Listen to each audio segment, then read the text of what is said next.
Good morning, 8th class students. Today we are going to start विशेषण chapter adjective. ठीक है, part number 9 we are going to start.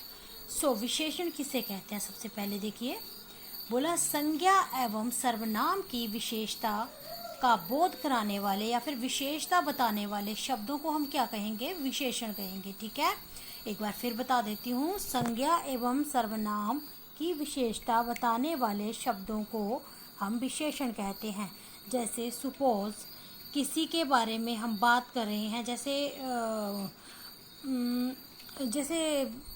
फूल के बारे में बात करें, गुलाब के बारे में. ठीक है, तो यह गुलाब का फूल है, यह बहुत सुगंधित है, इसकी सुगंध बहुत अच्छी है, इसका रंग लाल है या इसका रंग पीला है. तो जो रंग पीला है या लाल है वो इसकी विशेषता हो गई. ठीक है, और जो गुलाब का फूल है वो बहुत सुंदर है, तो वो क्या हो गया? विशेषता हो गई. ठीक है, तो जो संज्ञा एवं सर्वनाम की विशेषता को प्रकट करते हैं उन्हें हम विशेषण कहते हैं.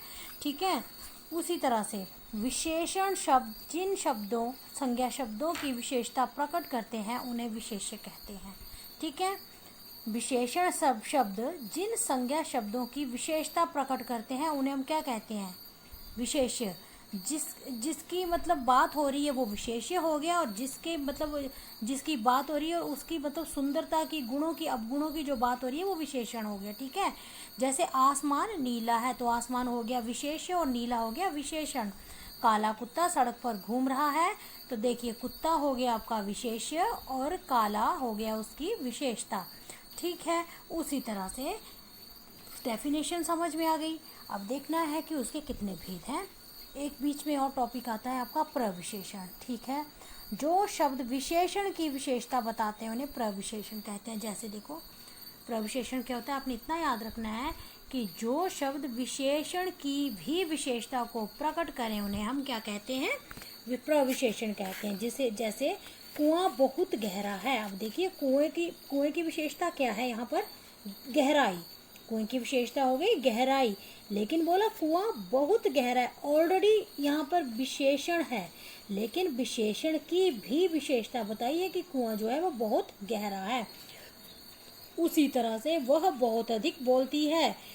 वह क्या करती है? अधिक बोलती है. अधिक बोलना क्या है? उसका गुण है, विशेषता है, लेकिन वह बहुत अधिक बोलती है, मतलब उस प्रविशेषण. ठीक है, आप देखिए विशेषण के भेद. विशेषण के कितने भेद होते हैं? 4. और सर्वनाम के कितने बताए थे प्रीवियस लेसन नंबर 8 में? 6. ठीक है, उसके 6 भेद होते हैं, इसके आपके 4 भेद होते हैं. विशेषण के 4 भेद होते हैं. नंबर 1 गुणवाचक विशेषण, नंबर 2 संख्यावाचक विशेषण, नंबर 3 परिमाणवाचक विशेषण, और नंबर 4 सार्वनामिक या संकेतवाचक विशेषण. भूलना नहीं है. अब इनकी हम डेफिनेशंस क्लियर करते हैं. गुणवाचक विशेषण जो शब्द संज्ञा या सर्वनाम के गुण, दोष, रंग, रूप, आकार, दशा, भाव इत्यादि का बोध कराते हैं वे क्या कहलाते हैं? गुणवाचक शब्द कहलाते हैं. सिंपल, जो शब्द संज्ञा या सर्वनाम के अच्छी चीज़ का या बुरी चीज़ का दो ही गुण, या तो दो ही चीज़ें होंगी ना, या गुण होंगे या अवगुण होंगे. जैसे गुण, दोष, रंग, रूप, आकार, दशा, भाव इत्यादि का बोध कराने वाले शब्दों को हम क्या कहते हैं? गुणवाचक विशेषण. ठीक है, उस तरह से आपने ये डिटेल में पढ़ना है कि गुणवाचक विशेषण के अंतर्गत आने वाली दशाएं. ठीक है, ये आप खुद देखेंगे बेटा, इजी है. कहीं प्रॉब्लम आती है then you can ask from me. संख्यावाचक विशेषण सेकंड वाला. अब जहाँ पर संख्या आएगी, क्लियर हो रहा है ना, टाइटल से क्लियर हो रहा है कि संज्ञा अथवा सर्वनाम की संख्या का बोध कराने वाले शब्द हम क्या कहते हैं? संख्यावाचक विशेषण कहलाते हैं. संज्ञा अथवा सर्वनाम की संख्या का बोध कराने वाले शब्द संख्यावाचक विशेषण कहलाते हैं. ठीक है, वहाँ कई लोग खड़े हैं. मैंने एक नई पुस्तक खरीदी. संख्या रही है, मैंने पुस्तक खरीदी. कितनी? 1. वहाँ कई लोग खड़े हैं. कितने लोग खड़े? कई लोग. संख्या का बोध हो रहा है ना. सौर मंडल में 8 ग्रह हैं, तुम कुछ फल खा लो. ठीक है, तो इस तरह से आप लोगों ने क्या करना है? इसको पढ़ के देखना है, आपका क्लियर हो जाएगा कंसेप्ट. आज के लिए इतना ही करते हैं. मैं आपको रिटन वर्क दे रही हूँ, इसी वीडियो में दे देती हूँ. पहले तो आपने डेफिनेशन लिखनी है. आओ दोहराए पे जाना है ना. Just a minute. ये देखिए, ये जो है ना आपका आओ दोहराए बुक्स तो आप सभी के पास है ना बच्चे? नहीं है तो फिर आप अपने फ्रेंड से हेल्प ले सकते हैं, या फिर अगर नहीं मिलती हेल्प तो आप मेरे को कांटेक्ट करिए, तो मैं आपकी हेल्प करूँगी। ठीक है। अब देखिए, आओ दोहराए में आपने क्या करना है, क्वेश्चन जो हैं वो राइट करने हैं, उसके बाद ये आंसर लिखने हैं। जैसे संज्ञा या सर्वनाम की विशेषता का बोध कराने वाले शब्द क्या कहलाते हैं? विशेषण। तो क्वेश्चन क्या बन गया? विशेषण किसे कहते हैं, या विशेषण की परिभाषा दीजिए। आगे सेकंड क्वेश्चन है, विशेषण जिन संज्ञा अथवा सर्वनाम शब्दों की विशेषता बताते हैं उन्हें विशेष्य कहते हैं। तो मतलब विशेष्य किसे कहते हैं, लास्ट वाला पकड़ना है आपने।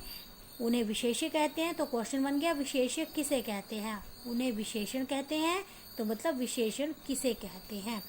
जो शब्द विशेषण की विशेषता बताते हैं वे प्रविशेषण कहलाते हैं, तो मतलब प्रविशेषण किसे कहते हैं? विशेषण के 4 भेद होते हैं, ये वाले डिटेल में। ठीक है, तो विशेषण के कितने भेद होते हैं, उनके नाम बताइए। राइट। तुलना के आधार पर विशेषण की कितनी अवस्थाएं होती हैं?